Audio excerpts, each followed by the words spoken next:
৪৮টি দেশের মহাযুদ্ধ শেষে বিশ্বজয়ের মঞ্চে এখন কেবল দুই দেশ, ইউরোপের রাজা স্পেন এবং সিংহাসন ধরে রাখার লড়াইয়ে নামা আর্জেন্টিনা। যুক্তরাষ্ট্রের নিউ জার্সির মেটলাইফ স্টেডিয়ামে বসতে যাচ্ছে তাদের হাই ভোল্টেজ ফাইনাল। তবে কেবল খেলা নয়, ফুটবল বিশ্বকাপ ফাইনালে এবার এমন কিছু ঘটতে যাচ্ছে যা ফুটবল ইতিহাসে আগে কখনো ঘটেনি। আমেরিকান ফুটবলের সুপার বোলের কায়দায় এবারই প্রথম ফুটবল বিশ্বকাপে বসছে মেগা হাফ টাইম কনসার্ট। আর এই গ্ল্যামারের আলো ছড়াতে গিয়ে খোদ ফিফাই ভাঙতে চলেছে ফুটবলের নিজস্ব আইন।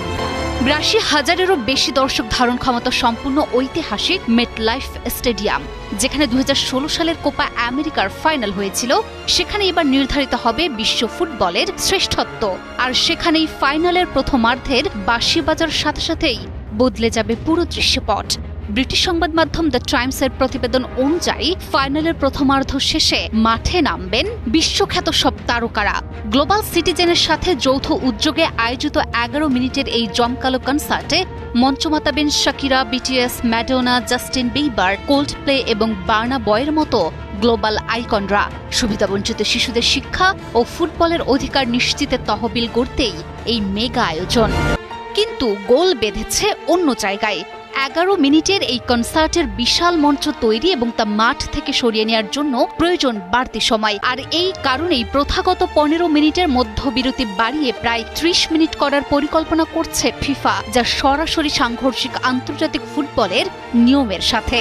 বিশ্বকাপের নিয়মের ৩৬.১ অনুচ্ছেদ বলছে, সব ম্যাচ আন্তর্জাতিক ফুটবল অ্যাসোসিয়েশন বোর্ড বা IFAB এর আইন মেনেই চলতে হবে। আর তাদের ৭ নম্বর ধারা এবং ফিফার নিজস্ব ৩৬.৫ অনুচ্ছেদে স্পষ্ট লেখা আছে, বিরতি হবে সর্বোচ্চ ১৫ মিনিট। বিশেষ প্রয়োজন ছাড়া রেফারি চাইলেও এর ১ সেকেন্ড বেশি বাড়াতে পারবেন না। অথচ ফিফা কোনো আনুষ্ঠানিক ঘোষণা কিংবা বিশেষ অনুমতি ছাড়াই ফুটবলকে তার চিরাচরিত নিয়মের বাইরে নিয়ে যাওয়ার এক একগুঁয়ে সিদ্ধান্ত নিয়ে ফেলেছে। বিরতি লম্বা হলে ক্ষতি কি? উত্তরটা লুকিয়ে আছে ফুটবলারদের শরীরে। ২০২১ সালে লাতিন আমেরিকার ফুটবলের সর্বোচ্চ সংস্থা কনমেবল ফাইনালে কনসার্ট করার বিরতি ২৫ মিনিট করার প্রস্তাব দিয়েছিল। তখন IFAB তা সরাসরি নাকচ করে দেয়। যুক্তি ছিল অকাট্য, বিরতি দীর্ঘ হলে খেলোয়াড়দের শরীর ঠান্ডা হয়ে যায়, যা তাদের ফিটনেস ও নিরাপত্তার জন্য অত্যন্ত ঝুঁকিপূর্ণ হতে পারে। তাহলে ফিফা কেন এই ঝুঁকি নিচ্ছে? কারণ ফিফা নিয়ম ভাঙার মহড়া আগেই সেরে রেখেছে।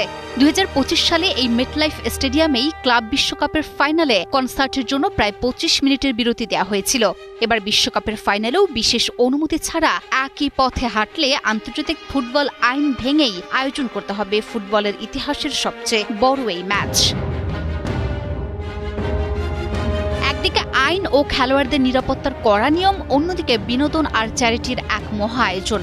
শেষ পর্যন্ত মেটলাইফ স্টেডিয়ামে কোন রূপ নেয় ফিফার এই ঐতিহাসিক ফাইনাল, সেটাই এখন দেখার বিষয়।